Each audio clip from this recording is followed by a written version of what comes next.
ରାଜଧାନୀରେ ଘଟିଛି ବିଭତ୍ସ ହତ୍ୟାକାଣ୍ଡ। ଝିଆରୀକୁ ପ୍ରେମ କରୁଥିଲା ଅଭିଯୁକ୍ତ। ଦାଦା ବିରୋଧ କରିଥିବାରୁ ହତ୍ୟା କଲା ପ୍ରେମିକ।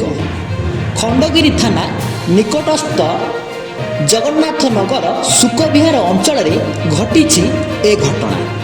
ମୃତକ ହେଲେ ଜଗା ମଲ୍ଲିକ। ଅଭିଯୋଗ ଅନୁସାରେ ତାଙ୍କ ଝିଆରୀକୁ ଏକ ପିଲା ପ୍ରେମ କରୁଥିଲା। ଏହାକୁ ବିରୋଧ କରିଥିଲେ ଜଗା। ଗତକାଲି ରାତି ପ୍ରାୟ 12:30 ସମୟରେ ଜଗା ତାଙ୍କର କାମ ସାରି ଫେରୁଥିବା ସମୟରେ ପୂର୍ବରୁ ଲୁଚି ରହିଥିବା ଏକ ସ୍ଥାନରେ ଜଗା ଉପରକୁ ହଠାତ୍ ଆକ୍ରମଣ ହୋଇଥିଲା। ଜଗାଙ୍କ ବେକରେ ଚୋଟ ପଡ଼ିଥିବାରୁ ଜଗାଙ୍କ ମୃତ୍ୟୁ ହୋଇଥିଲା। ଏହି ଘଟଣା ପରେ ସ୍ଥାନୀୟ ଲୋକ ସେଠାରେ ପହଞ୍ଚିଥିଲେ ଏବଂ ସଙ୍ଗେ ସଙ୍ଗେ ପୋଲିସକୁ ସୂଚନା ମଧ୍ୟ ଦେଇଥିଲେ।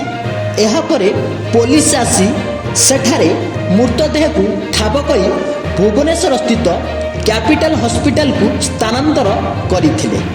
ଏହାପରେ ଡାକ୍ତର ଜଗାଙ୍କୁ ମୃତ୍ୟୁ ଘୋଷଣା ମଧ୍ୟ କରିଥିଲେ।